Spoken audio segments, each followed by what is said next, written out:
Welcome to the Belly Button Window channel and part 3, episode 18 of the Jimi Hendrix Story, like you've never heard it before. In this episode, we complete January 1968, ending with the band's arrival in New York in preparation for their impending US tour. Please remember to check the channel's community tab and video information page, where you will find links to related videos, performances, and stunning photographs from the period. Monday the 8th of January. The Jimi Hendrix Experience flies from Copenhagen in Denmark to Stockholm in Sweden and stay at a villa in Spånga, approximately 20 kilometers from Stockholm. Later that evening they perform 2 shows at 7 p.m. and 9:30 p.m. at the STORA SALEN, KONSERTHUSET in Stockholm. Setlist for the first show: Sgt. Pepper's Lonely Hearts Club Band, EXP, Up From the Skies, Spanish Castle Magic, Foxy Lady, Little Wing, Fire, Catfish Blues, The Wind Cries Mary, and Purple Haze. Jimi was also interviewed by Christian Stafstrom for Aftonbladet, published January 9, 1968, as well as doing a Swedish radio interview with Leif H. Anderson for Pop 68 Special, broadcast January 14, 1968. A review by Peter Himmelstrand for Expressen magazine, titled The Image of a Pop Idol, A Subdued Earthquake. Jimi Hendrix, the singer-guitarist, sounded like an earthquake at Stockholm's Konserthuset yesterday, and yet he was subdued this day. Hendrix is one of the pop world's great-in figures right now, with a long line of followers. He said that now he wants to go for the new sound. Of that, nothing was noticeable yesterday. He broke through a line of record tunes in 45 minutes at 200 watts. You probably have around 10 watts in your radio at home. He was benevolent, said some funny lines, but wasn't at all fired up to really play. Still, Hendrix is, even on a run-of-the-mill evening, something of the best that pop can offer today. What he does has a rare weight and authority. He also has a natural ambience and an honesty that his copiers cannot reach. Yes, he played with his chin too, but that seemed to be purely from a sense of duty.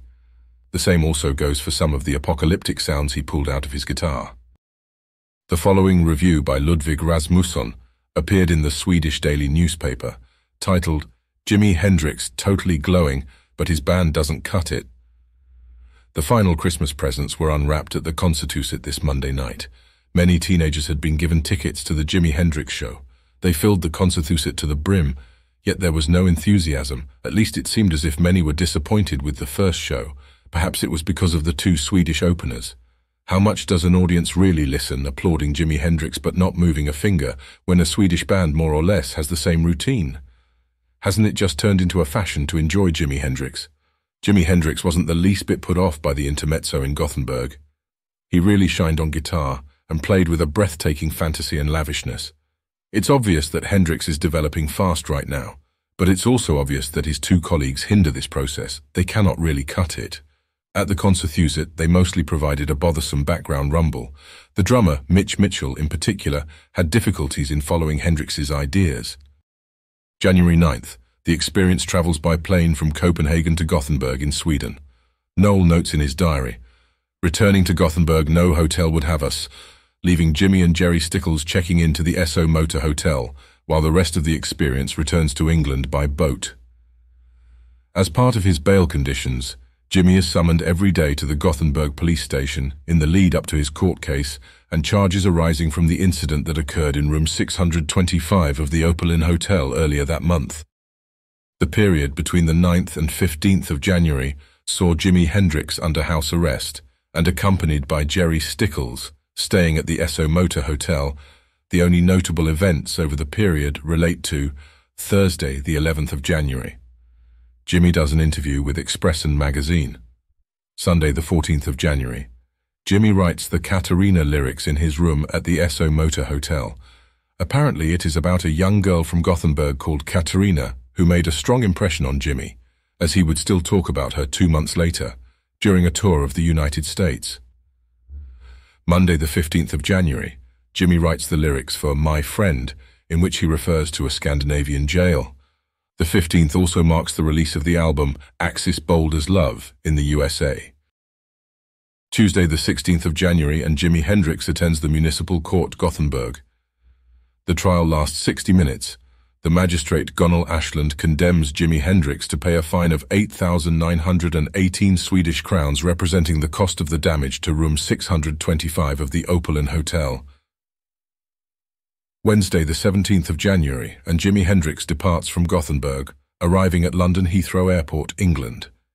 At some point on the 17th, Jimi writes the lyrics to the song Long Hot Summer Night, which will later appear on the Electric Ladyland LP. Thursday, the 18th of January. Back in London, Jimi attends a reception for the group Grapefruit. According to Hendrix researchers Ben Valkhoff and Luigi Garuti, Jimi Hendrix and his girlfriend Kathy Etchingham are guests at a launch organized by Apple to promote the group, the Grapefruit, and the release of their latest single, Dear Delilah, on Apple Records.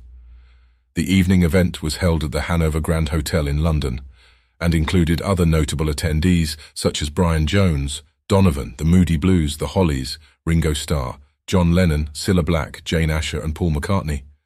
Pictures of the event show Kathy Etchingham sitting next to Jimi wearing a curly wig. This is her account of the day. I wasn't happy to go because my hair was a mess and I hadn't washed it, but Brian Jones was so keen for us to go, so I decided to put on a wig and make it look as good as I could. I really didn't want to be there, and the wig was driving me crazy. It was slipping, and I had to try repeatedly to put it back on. I hated it so much, this wig I never wore again. Also that day, The Experience is interviewed by the London Herald at the Apple office in Savile Row. Friday, the 19th of January. The group does an unpublished interview for the London Herald. Saturday, the 20th of January. Photo session for Top Pop magazine. And recording at Delane Lear Music Lilted Studios, London, with McGough and McGear, produced by Paul McCartney.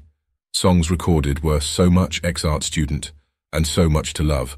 The lineup consisted of Jimi on guitar, vocals Roger McGough, vocals Mike McGear.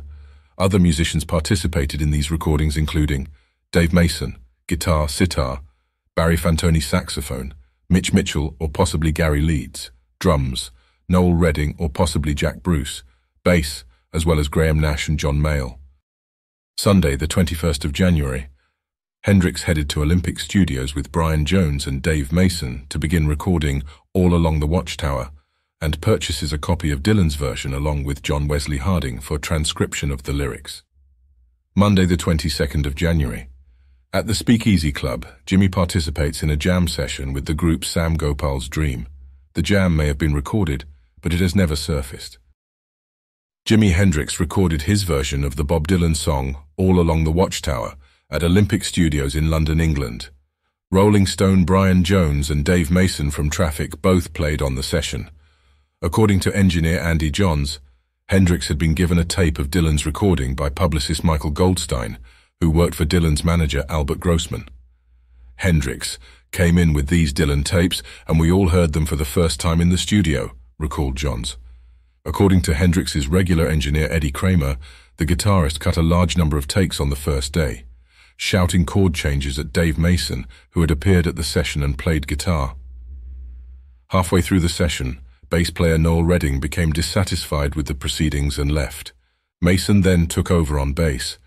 According to Kramer, the final bass part was played by Hendrix himself. Hendrix's friend and Rolling Stones multi-instrumentalist Brian Jones played the various percussion instruments on the track. Though Jones could barely stand upright, he demanded to play on the track.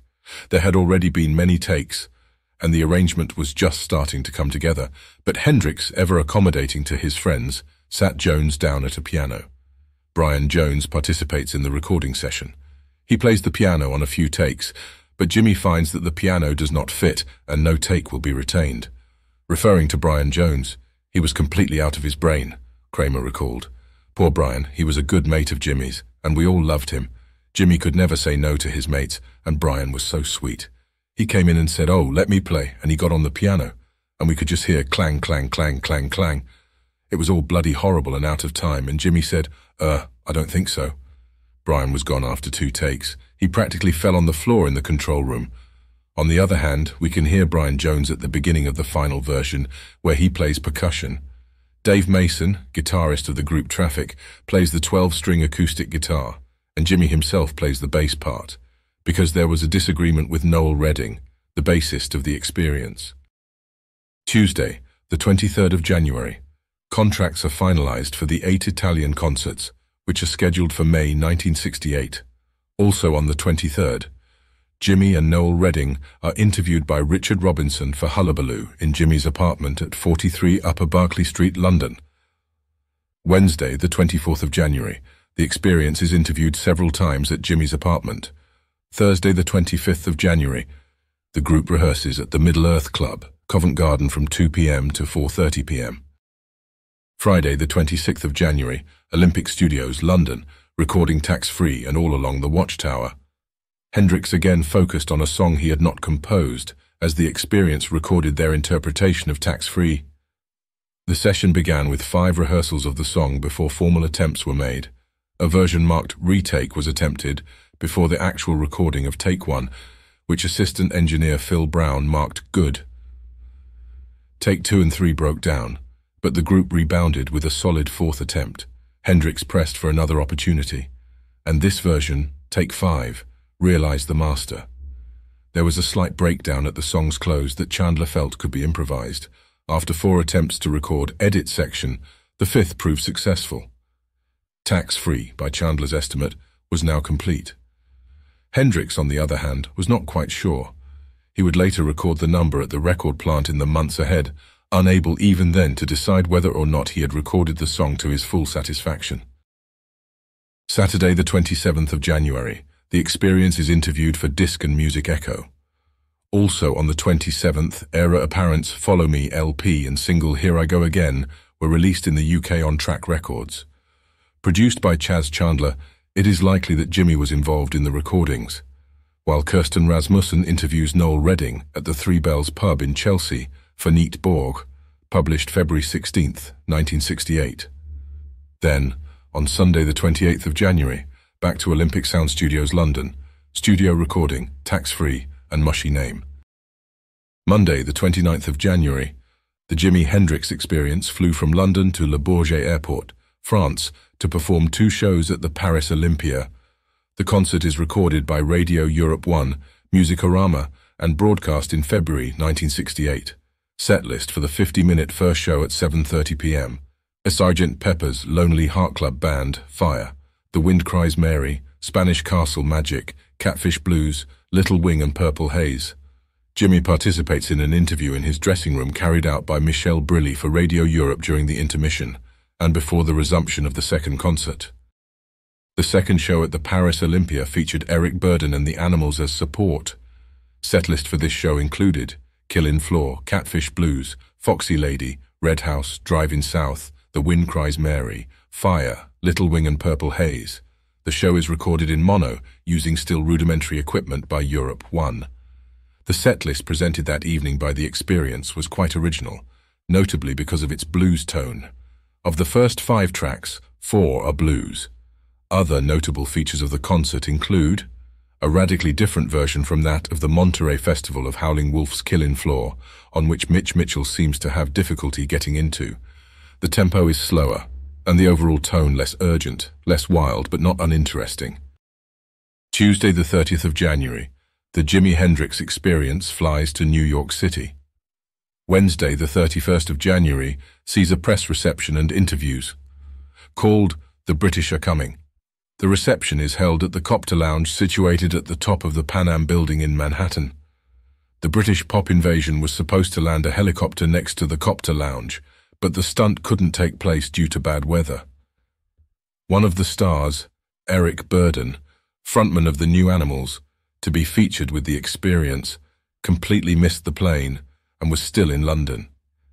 Hendrix is interviewed by several newspapers and magazines, including J. Ruby of Jazz and Pop. While in downtown Manhattan, in preparation for their upcoming 3-month tour of the United States, beginning February 1, 1968, at the Fillmore Auditorium in San Francisco. The Experience stays at the Wellington Hotel, 871 7th Avenue. Jimi spent the day enjoying New York and visiting with his fans. In fact, Jimi trades one of his shirts with a fan for her brooch. This is the fan's account. I was talking with Jimi in the hotel lobby when he mentioned that he really liked the pin I was wearing. I asked him if he would like to have it and offered to exchange it for one of his shirts. He accepted, and I then gave him the pin which he put on. She continued, He and I then took the elevator upstairs and he went into his room while I waited for him outside. He then returned to the hallway with a red and white floral shirt which he gave to me. That concludes this installment of the series. Stay tuned for the next installment, where we will continue the deep dive into February 1968 of the Hendrix Story and the band's 3-month US tour. Don't forget to subscribe for future content updates. And by the way, if you have any stories or anecdotes to contribute, we would love to hear from you.